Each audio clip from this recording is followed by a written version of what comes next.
Paz y bendición, queridos hermanos y hermanas. Les saluda su amigo biblista católico romano, Padre Carlos René Morales Lara, desde la parroquia de Santo Tomás Milpas Altas, Zacatepeques, Guatemala. Como siempre, te invito a que te suscribas a este canal biblista católico romano, que le des like a estos videos y los compartas con tus contactos. De esta manera, las reflexiones estarán llegando a más hermanos y hermanas en la fe.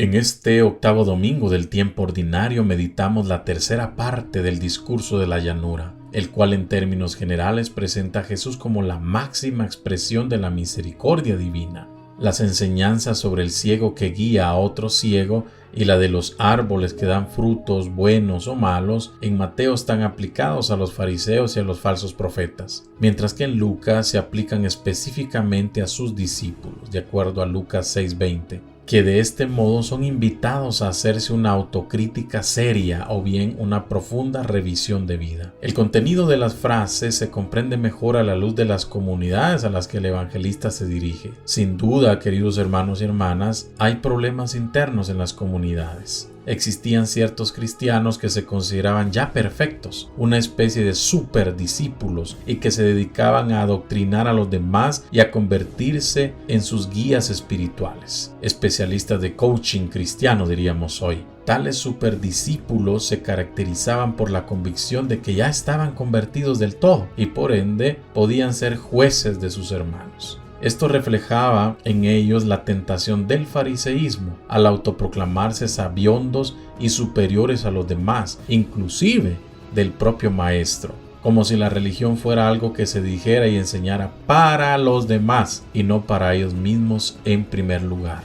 Ciertamente los discípulos van a ser los guías del pueblo, pero no pueden ser guías ciegos, sino tienen que conocer y reconocer perfectamente el camino. En un contexto como el de no juzgar, la máxima puede referirse a la ceguera para reconocer los propios defectos. Así, el que no quiere saber nada de autocrítica, autoevaluación, autoanálisis, no puede guiar a los demás. Asimismo, Lucas ha modificado doblemente la afirmación de Mateo. En primer lugar, omite la referencia al amo y al esclavo, y además cambia el contexto, relacionándolo con la máxima precedente sobre los ciegos y los guías. El guía, es decir, el maestro, tiene que poseer una vista bien clara, y como el discípulo depende de su maestro, este requisito cobra un relieve particular. No cabe duda que se hace referencia a la instrucción en el seno de la comunidad cristiana. Hagamos un poco de examen de conciencia. ¿No tendemos a ignorar nuestros defectos mientras que estamos siempre alerta para descubrir los ajenos y lanzar ponzoña difamatoria? Cada vez que nos acordamos de los fallos de los demás, con una ansia inmediata de comentarlos con otros, deberíamos razonar así. Y yo seguramente tengo fallos mayores, y los demás no me los echan en cara continuamente, sino que disimulan. ¿Por qué entonces tengo tantas ganas de ser juez y fiscal de mis hermanos?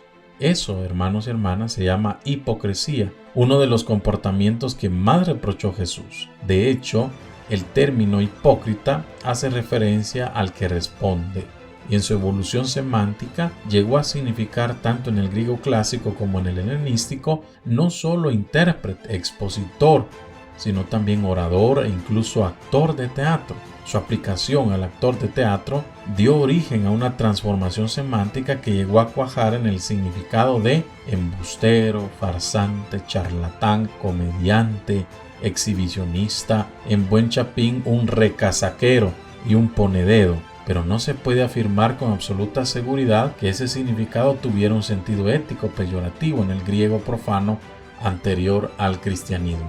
En esta óptica nos iría bien un espejo limpio donde mirarnos. Este espejo es la palabra de Dios, que nos va orientando día tras día para ejercitar una saludable autocrítica en nuestra vida. En otras palabras, quien tiene la presunción de condenar resulta ser un hipócrita, quien para ocultar sus propios pecados es celoso de la perfección de los demás. El símbolo de la antítesis entre paja y viga en el ojo es transparente en su carácter paradójico. Indica por un lado el defecto pequeño e insignificante, la imperfección del prójimo. Por el otro, el gran pecado en la conducta de uno. Incluso el símbolo del árbol bueno y del malo es obvio. El hipócrita nunca producirá frutos de justicia y santidad, porque está intrínsecamente inclinado al mal. Por lo tanto, también su aparente celo por la perfección de los demás, sus juicios despiadados y sus severas condenas se convierten en actos malvados, debido a que están dictados únicamente por su propio ego, con el objetivo de parecer santos y piadosos frente a los demás, para afirmar su personalidad o aumentar su prestigio. ¡Cuánto ciego en nuestro mundo, queridos hermanos y hermanas! Pretendiendo conducir a la humanidad hacia un futuro mejor, cegados por la propia conveniencia e interés personal o nacional, cegados por la técnica, por la ciencia malinterpretada o por la propia valía, cegados por el Dios construido a la medida de su mediocridad.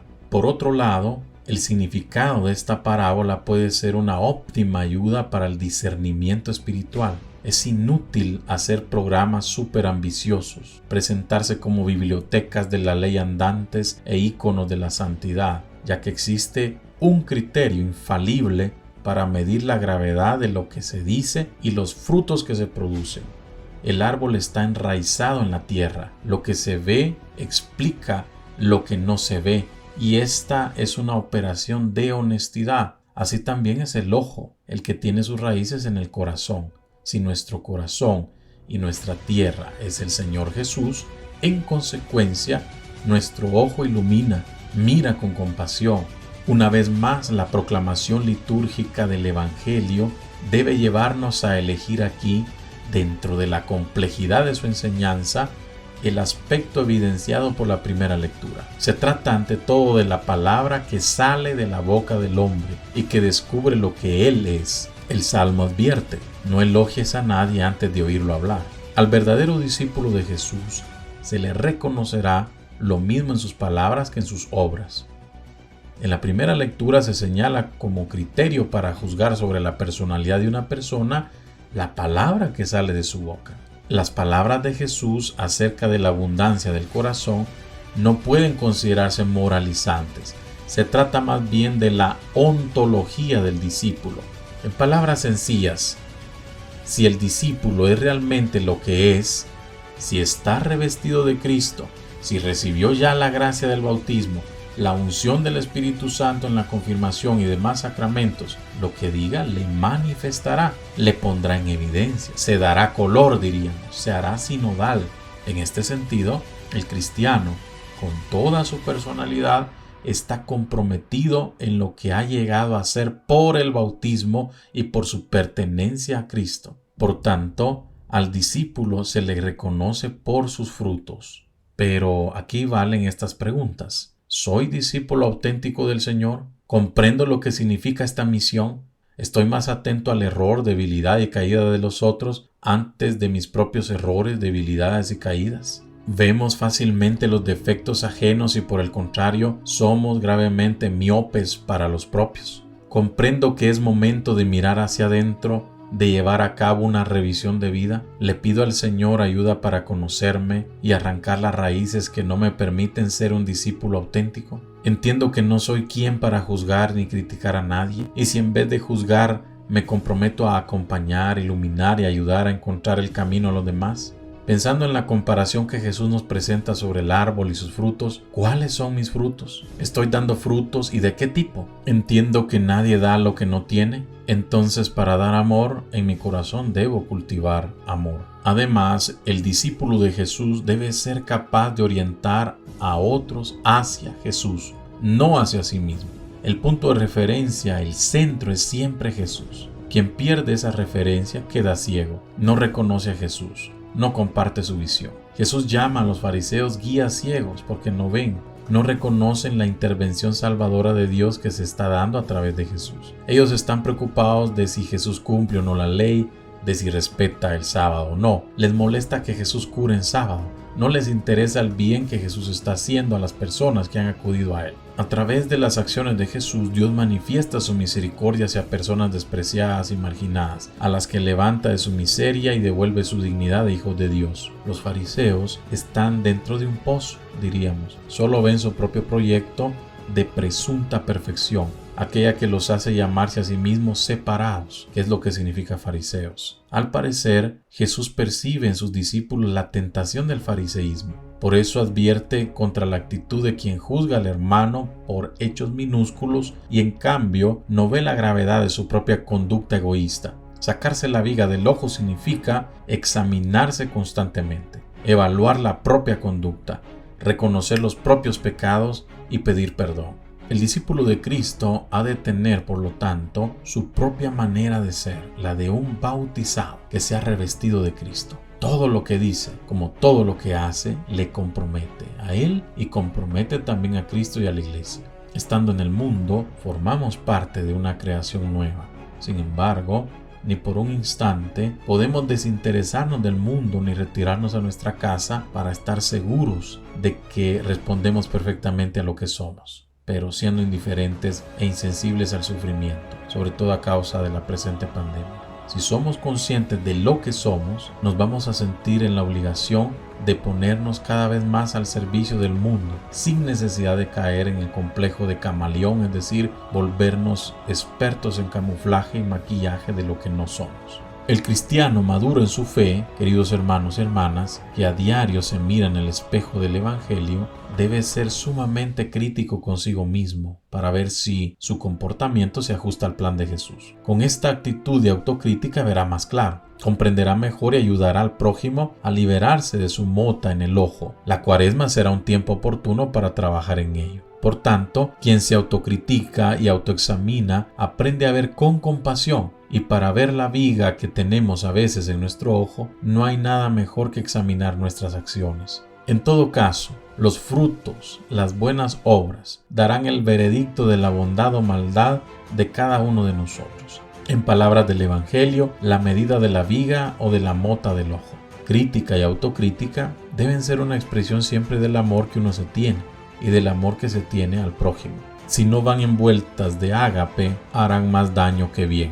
Todos, queridos hermanos y hermanas, en mayor o menor medida, tenemos una responsabilidad, independientemente del campo, el carisma, etc. Y estamos llamados a que en esa responsabilidad que nosotros desempeñamos, seamos ejemplo y guía para los demás.